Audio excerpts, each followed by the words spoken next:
Pickman's Daughter by Vlek. 0. Upon the banks of the noble Hudson River, the autumn of my discontent, 2016. Embalmed flesh is an acquired taste, a bone of contention. It is bereft of marrow and mean of juice, scorned by ghouls of the old world such as myself, and by those newly whelped. For the elders of the breed, our gracious solitude rests comfortably upon the darkest souls like a caress, as an evening mist that obscures our mystery from the eyes of the profane.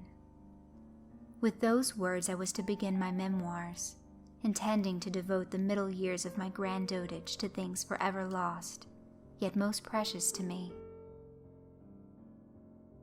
1. My name is Alexandra McBloodbane Pickman. My father was the notable Richard Upton Pickman, he himself and no other. I say this lest there be some suggestion that my name is a mere conceit. I am Pickman's daughter, raised of his blood and bone. I am entering the 3rd century of my curious existence, and these memoirs demand my undivided attentions, for there is much to tell. I returned to these cliffs overlooking the Hudson River, not far from Sleepy Hollow, in the spring of the year 2001, after a year of solitary nocturnal wandering. The ancient cemetery is all that remains of my father's ancestral home, and is so overgrown and fallen into the earth that few even know it lays here still. The house is long gone, having shared the fate of so many grand estates along the rambling upper tendrils of old Broadway as it trails north from Manhattan like a wisp of smoke. My tomb remains forever a testament to my tenacity upon my soil. It suits my current need for solitude with a small but welcome caveat: the hundreds of cats that share my garden home. Many of these wholesome, goodly felines are the descendants of cats allied to my father, whom he gathered naturally around him from places nearby and as far flung as the enchanted forest, made known to the world in the tales of Cadith. All but one such tale is forever lost to the world, remembered only by my cats and me.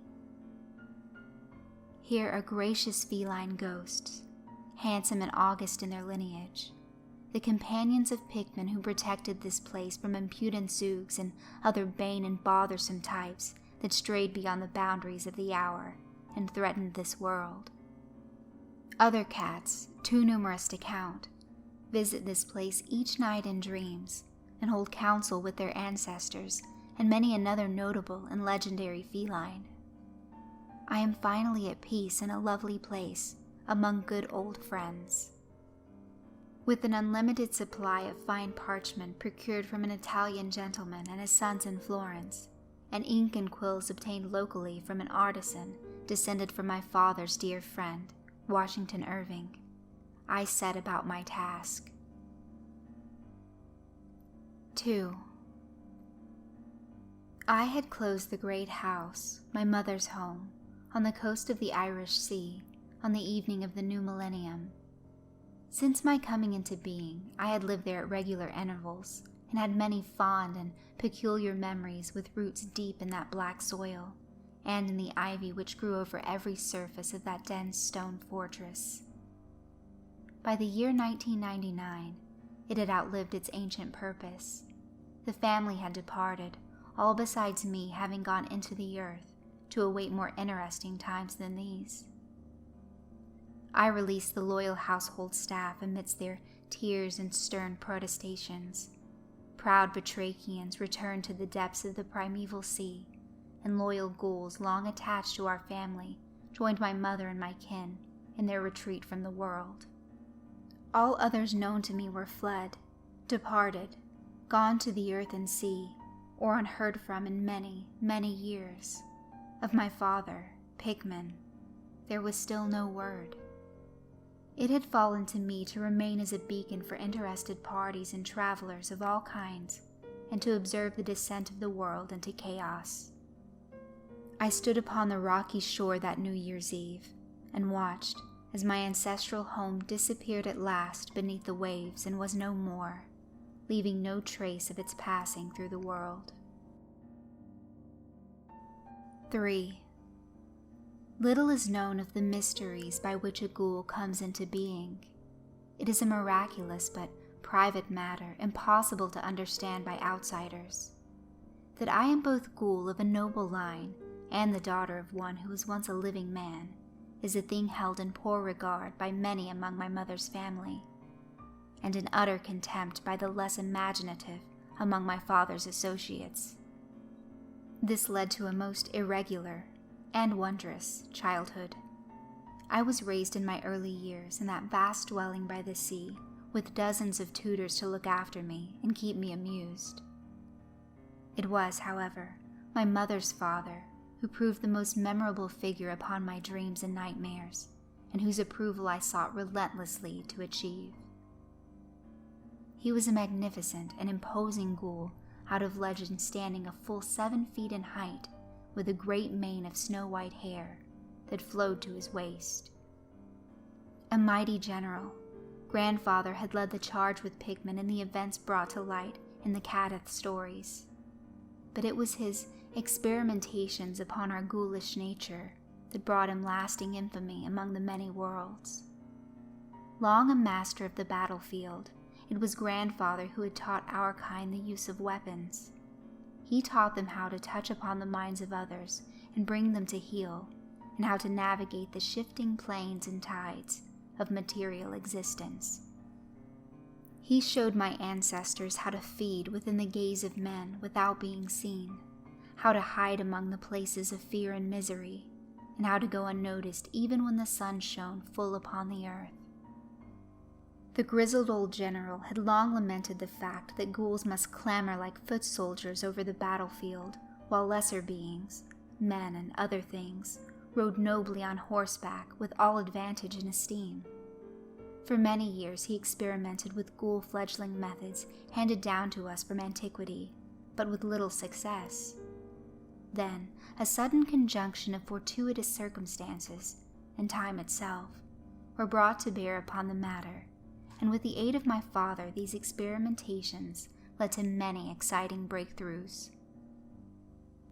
Not least among their discoveries was my own coming into being, a hybrid of the living and the dead, that could walk among the creatures of the earth and sea with ease. I had been a gift from grandfather to my parents on their 5th anniversary. The second great achievement to grandfather's name that brought him his fame and immortality was the creation of the ghoul steed, the magnificent ghoul horses that carried us into battle with both men when they made war upon us, and against other things less savory even than they. It was through a combination of hexcraft, ancient and long relied upon, as well as certain tinctures and extractions, and the introduction of electricity and related machineries, that facilitated the rise of the ghoul steed among us. Grandfather had eventually raised a vast warren of stables, and our fortunes grew at a staggering rate. It was rumored that from time to time even men came to the stables, searching for a mount of singular and terrifying ferocity to withstand the slaughters of the last wars of the dying age, which many feared, and others hoped, were upon us. And thus were the great ghoul armies allowed to thrive along the dark plains that intersect the worlds, and the gnarled and tangled crossroads where the clever may pass between the spaces in between. My grandfather and his armies, along with my father, patrolled these places ever on watch for certain types best not waved through the gates.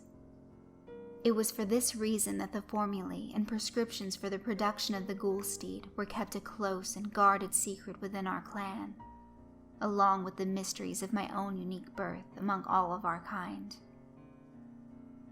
I lowered my pen and listened. The only acceptable sounds in this lonely place were those of sociable cats, crickets, and cicadas, and the occasional mournful wail of the train as it passed beneath my craggy precipice. So what was this furtive rustling at my gate, this stealthy footfall and the snap of a twig beneath a booted heel? I rose and made my way unseen between the gravestones, the moon as ever at my back, and tooth and claw of mine own at the ready. He cast no shadow in the moonlight, and was silent as a breath held fast in fear. But I could see him, sense his presence, and something else. This intruder sought me out, but was in terror that he might actually find me. "Rise up and face me!" My words crashed through his mind as through breaking glass. A flutter of filthy rags billowing in the wind betrayed his hiding place. It was a ghoul. I rushed to the cluster of shadows where he cowered. My cold breath in his face made known my intention to drag him from his place of hiding and fling him over the precipice into the river below. With halting steps he approached me, eyes averted, respectful of my age and the vast chasm of difference between us. "Why are you here?" I growled, showing my teeth and rising up to my glorious height above him. I, he stammered. "Yes?" I was sent to find you," he mumbled, attempting to scramble away. Sent? Sent by whom?" I demanded with a snarl, not believing this for a minute. "Who sent you to find me, and what is their business?" I hissed, lifting him by his arm and staring into his terrified eyes as he twisted and squirmed to escape my grasp. I stared in surprise as his arm broke off in my hand and he tumbled onto the ground. I watched with curiosity as he scrambled away, yelping into the darkening gloom. Here was a mystery, to be sure. How could I possibly retreat from the world without discovering the meaning of this untoward visitation? Why would some young whelp of a ghoul of common gore, still dry behind the ears, presume to intrude upon my privacy? I decided to pursue matters directly, and to find this impudent pup and his feral kin wherever they might be hiding. I knew it was popular for today's younger ghouls to go to ground in abandoned warehouses and other detestable rubble of the modern day. So be it.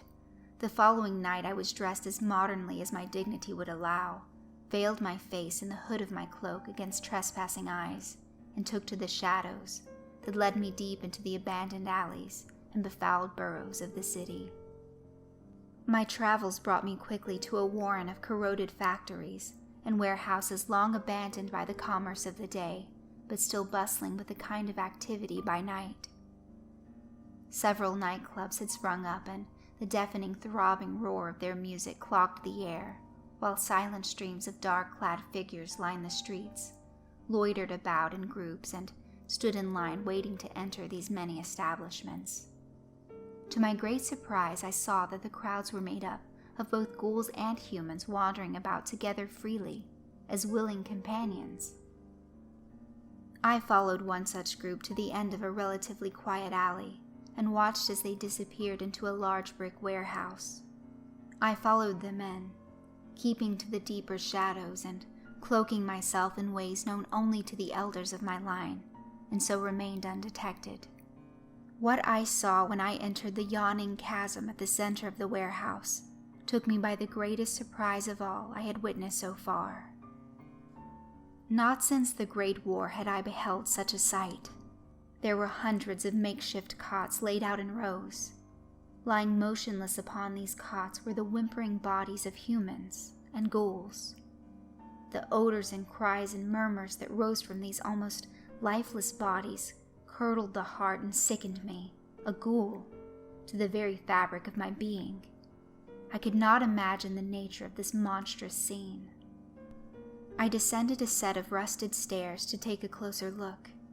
Standing not more than a dozen yards from me was the stooped form of a man making his way along a row of cots, leaning over the bodies, wiping their brows, perhaps muttering some words of encouragement. But what in the deep one's name was going on here? I froze as in my mind I heard a voice speak my name and bid me welcome. Then the stooped figure stood to his full height and regarded me with tired, reddened eyes and the grimace of a man long deeply troubled and without sleep. "Father?" I gasped, as the much-changed but unmistakable features of the great Richard Upton Pickman approached me through the strange mist that rose from these inert forms that I could now see had succumbed to some hideous and wasting malaise that transformed the flesh of human and ghoul alike. "Alexandra, good of you to come," he said, using the formal address while continuing on his way, caring for what I could only assume were his patients. I was almost speechless. "You are much needed," he added with a sharp nod. My father had not been heard from by any of us in many years. If not dead or gone to ground in some mysterious manner, at the very least it was assumed he had withdrawn from the world to return in his own time, or had ceased to exist altogether. That he would be extant in the world of things and be operating so close to my own sphere without contacting me was unthinkable. He clearly gleaned my hurt and confusion from the shocked look on my face.